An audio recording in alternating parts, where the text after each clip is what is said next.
صحرائے تھل کے سب سے اونچے ٹیلے پر یہ دربار شریف دربار حضرت مسعودانہ رحمت اللہ علیہ کا ہے۔ ان سے مختلف کرامات وابستہ کی جاتی ہیں۔ اس دربار شریف کے بارے میں یہ کہا جاتا ہے کہ اس پہ چھت نہیں ڈالی جا سکتی۔ اس دربار شریف کے حوالے سے یہ کرامت بھی منسوب کی گئی ہے کہ ایک بارات یہاں سے گزر رہی تھی اور پھر اس بارات میں شامل کچھ افراد نے اس کے بارے میں جب نازیبا الفاظ کہے اور پوری بارات یہاں سے غرق ہو گئی۔ بہت ساری اور کرامات بھی اس دربار شریف سے وابستہ ہیں، تو آئیے آپ کو یہ دکھاتے ہیں کہ یہ دربار شریف کہاں واقع ہے اور اس کی کرامات کون سی۔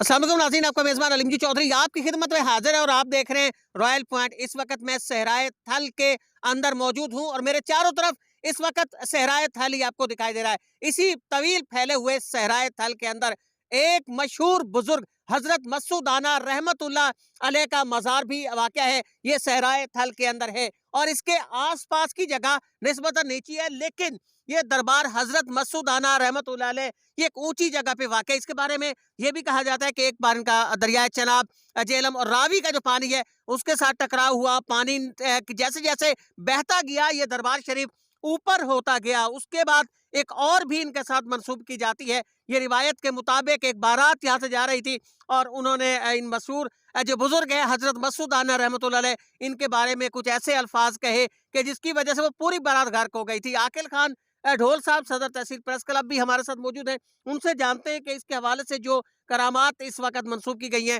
وہ کون کون سی ہیں۔ السلام علیکم جی وعلیکم السلام عاقل خان صاحب، یہ صحرا کے بیچ میں چاروں طرف ریت ہے، درمیان کے اندر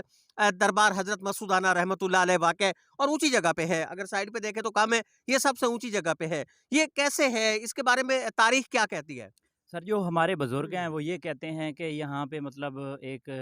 سب سے پہلے جو اس کی کرامات ہے ولی کامل کی وہ یہ ہے کہ اس کا دریا کے ساتھ ایک قسم کا ٹکراؤ ہوا تھا، تو آس پاس کے علاقے کے لوگوں نے یہاں پہ پناہ لی تھی، وہ دربار پہ آ گئے تو ایسا ایسا پانی قریب یوں ہی پانی قریب آتا تھا تو یہ دربار اوپر کی طرف سے سائڈ سے مطلب ایسے مٹی ریت جیسے یہ آپ آج دیکھ رہے ہیں کہ اتنی بلندی پر ہے، تو اس کی سب سے زیادہ وجہ اس کی سب سے اہم وجہ یہی تھی کہ اس کا جو تھا دریا کے ساتھ کہتے تھے کہ مقابلہ ہوا تھا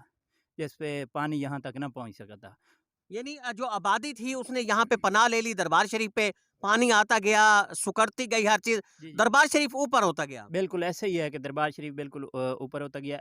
ایسے ہوا کہ آخر میں پانی جو ہے وہ ہار مان گیا اور پانی پیچھے ہٹ گیا۔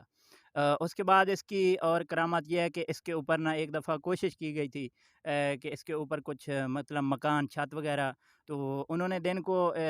تعمیر کی اور جب صبح اٹھے تو بالکل کوئی چیز بھی نہ تھی، اچھا، ہر رات کو چیز چھت اس کے اوپر تعمیر ہو گئی تھی؟ بالکل جی ایسے ہی اس کے اوپر ایک مکان جو ہے وہ بنا دیا گیا تھا، لیکن اس کے بعد ایسا ہوا کہ رات کو ایک دن میں تعمیر ہوا، دوسرے دن جب صبح آئے تو وہ نہیں تھا۔ اور ایک یہاں پہ ایک بزرگ مائی تھی جو کسی اور علاقے سے آ کے یہاں پہ رہائش پذیر تھی، وہ رات کو یہاں پہ رہتی تھی، اس کا کہنا تھا کہ یہ دربار والے نے مجھے رات کو کہا ہے کہ اس میرے اوپر مکان نہیں ڈالنا۔ یعنی وہ چھت نہیں روکی اس وجہ جی سے۔ بالکل بالکل انہوں نے ایک کہا کہ بارات کی بھی کوئی روایت بیان کی جاتی ہے کہ ایک بارات یہاں سے گزر رہی تھی اور پھر اس کے ساتھ بھی واقعہ ہوا، یہ کیا واقعہ ہے؟ سر وہ بھی ایسے تھا کہ بارات یہاں سے گزر رہی تھی تو جیسے کچھ لوگ ہوتے ہیں چاہے انہوں نے مذاق میں یہ جیسے بھی بات کی کہ